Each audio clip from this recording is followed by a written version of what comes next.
Our next guest is known for starting what is coined as the world's most exclusive dating app. She's having a lot of success with that business, but is looking to fill the void in her own life. I started a dating app called The League a little over a year ago, designed for ambitious, driven, high-achieving people that want to meet others with those traits. Obviously, starting a business is super time-consuming, so dating has been tough. I turned 31 and I started thinking about when I wanted to have children and all sorts of questions kind of swirling around in my head. I think it's tough for women because I definitely want children. I just don't really want them right now. I'm very much focused on building my company. That's my baby. And I think the fear is that, I'll be so focused on my career and I look up and I'm 38 or 40, no kids, and it's too late. I started researching the whole egg freezing process. I went to a doctor and got a consultation and had them count my eggs. In my research, women of my age typically have between 15 and 20 eggs per cycle. There's 8 on that ovary there. On this ovary, there's 9. I only have 17? Mm-hmm. When the doctor stopped counting at 17, my heart stopped a little bit. I was like, keep counting, where's the 18th, 19th, 20th? I'm upset about my number. I just expected my number to be high. It did cause me to think that maybe I should start really thinking about doing this right now. Freezing your eggs is not an easy process, especially if you don't have a partner to kind of be there supporting you. It's not something to be taken lightly, and it might be something you have to do multiple times. At the end of the day, I really just want to know if this is something that makes sense for me, given my age and where I am in life. Joining us now is Amanda Bradford, founder and CEO of the dating app, The League.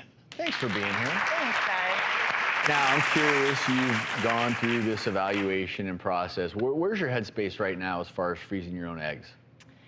I'm leaning towards it. I think I'd like to do it with kind of a community or a support of women. So I was talking to some friends that I want to do like a wine, cheese, and eggs night so we can kind of all go through it together. I mean, it's a pretty intense process, so it would be great to have just a support. So we actually talked about building that into the league as like a women's group of people that are interested in, fertility and freezing their eggs. I love how open you're being about this. And I also love that you're saying, hey, I'm leaning towards this, but I haven't completely made up my mind. But you are here on the doctors, and I know that you still have a few lingering questions. First, what do I need to do to prep to make sure I get the most eggs harvested? The best thing for your fertility is the things that are good for your overall health. So not smoking, that's really bad for your egg supply and the whole reproductive process. Eating well, exercising. You want to be at your peak level of health and wellness and fitness as much as you can going into that. Whether that's a month before or a year before is going to differ, and there's no data to support one or the other. A lot different than a guy freezing his sperm. Yeah, a little bit. Well, that was actually one of my questions obviously in my dating app, there's guys and girls. And so if we create this community for women, should I also be creating a community for men do they need to start freezing their sperm as well? My entire freezer is full of, I'm kidding.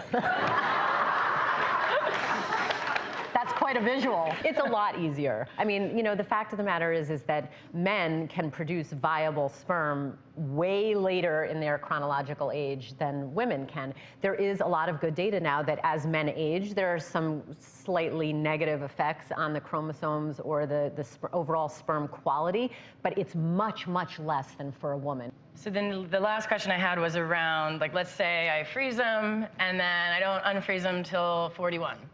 And then, I guess, is there any issues with that? A 40-year-old woman having her first pregnancy is a slightly higher risk pregnancy in terms of blood pressure issues, size of the baby, a whole bunch of OB factors. So it's not black or white. Even if the eggs are frozen. Even if the eggs are a 29-year-old's eggs, if you implant those eggs with a fertilized embryo in a 40-year-old woman, you're still a 40-year-old woman carrying a pregnancy.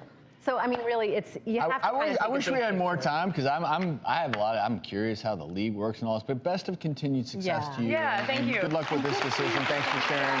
More to come.